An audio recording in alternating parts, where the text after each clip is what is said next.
Welcome back everyone to Tomorrow's Wing Chun. So today I'm going to do a follow-up on my previous video, how to strike like a snake. The reason I think it's important to do so, I've had some questions about how this connects to the 1 inch punch or 0 inch punch, inch power of Wing Chun. Actually has a very important connection. I'll show you a little bit of a different way of approaching it today. I think will help you. More importantly, I think it has a way of preserving your wrist for people who have trouble with this punch, and there's a reason why you may be having trouble with it. Okay, so the first thing to understand is this punch in Wing Chun. I won't go over it all again. I already talked about how this comes from a vertical power generation from your stance. Now we're going to do this stationary so you understand the difference.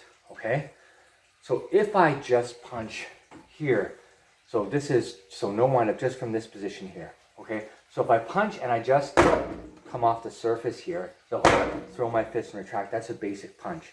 Okay, as you can see, first of all, I'm not putting my stance into it, but the second part of it is, here's where the 1 inch, 0 inch Wing Chun power comes into it. Okay, most of you will know, your Wing Chun practitioners, that at the end of the punch, show how my fist can show here, we have this motion here, which is the final part of the punch that gives it a uprooting quality. Okay, my Sifu always placed a big emphasis on it. But the mistake that many people make, including me when I first started, okay, is to think that this is very interesting. Also, protect you from hurting yourself. In the past, what I was trying to do, okay, was uproot and have this snap here happen on impact. So that means this, okay? I fire the punch on impact, then you uproot at the last second, That works okay with a stationary target, okay? Or if you have a bag or whatever that doesn't move. Or a lot of people practice this. If you have a wall bag that doesn't move and you practice, you get very good at that. All right, here's the problem. If you punch that way with a mobile opponent, okay, and this opponent comes closer to you, then you're going to get caught with your wrist bent on impact. It's going to have disaster. You can break your wrist doing it. It's terrible. It's not safe at all.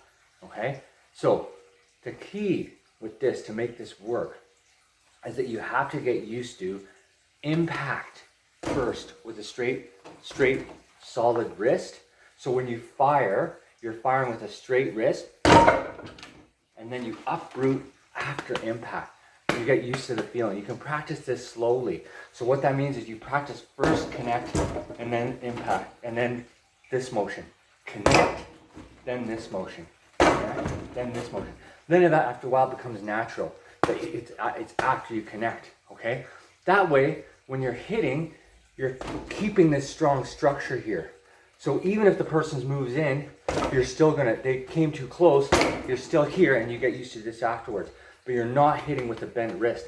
Hitting with a bent wrist will create enormous problems for you. Again, it's okay if the spacing is perfect, all right? But the spacing changes is not perfect. I'm telling you, you'll injure your wrist. How do I know that? First happened to me when I was using on a heavy bag at the gym. The bag was swinging around. Okay, I was hitting, swing around. It comes back, swing at the wrong time. Like, holy crap, I almost broke my wrist doing it. Okay, then I understood what's happening here. So I'm sharing that with you. So the other part of this here, this is important. The reason we have this inch power in Wing Chun, okay, is so that I can fire with energy without having to withdraw my fist to do so. This becomes especially important when you're leading with a man sao, okay? So you're leading with man sao hand. If I have to draw this hand back to punch, then this becomes a terrible idea, just to have my hand out like this, okay? So the concept here is that I'm closing in here. If I can pass this gate here, if I can open up this gate, so maybe I can get his hand out of the way here, I should be able to punch with power from a short distance, okay? And that comes from this motion here, this motion. So from my stance all the way through here. That's what it's for, okay? It's for those opportunities. I came in close, create this opening, then I can hit with power there, okay?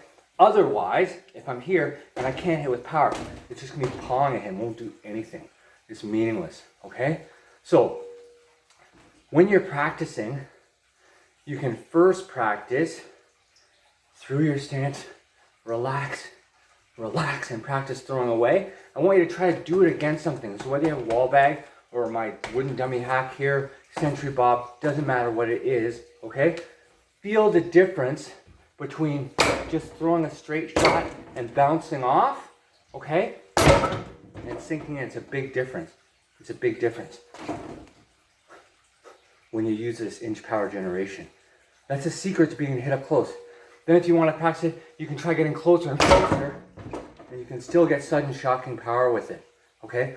Then you see the benefit, because I get in close to you and I can fire from there, I can still get power. That's so useful for Wing Chun. That's where we want to be. My hand is already through the gate and I can fire, okay? Last thing I want to do, give a shout out to my friend CJ from 5KK Wing Chun. So he introduced me. Last time I got together with him and we were practicing, doing chi sao, things like that, he showed me these amazing gloves. Everlast grappling gloves. These are the large extra. They don't come in 2 sizes. Why do I love them? I knew the second I put them on, I love them so much. So light and comfortable. And actually I feel like finally, here's some gloves I can do Wing Chun strikes, and I can move my wrist. Not quite the same as having no gloves. I cut out the little elastic, but very, very close. They're the best so far. By far, the best gloves I found for doing Wing Chun. Don't work for Everlast. They never want to hire me. No interest in that, okay? It's just telling you because it's so useful. You'll find it makes a really big difference for sparring. Don't feel that constriction. I love them. Okay. Keep training. Stay strong. I have a follow-up video I'm going to be doing next about how to do some more basic solo training for you guys at home. All the best. I'll see you next time. Tomorrow's Wing Chun.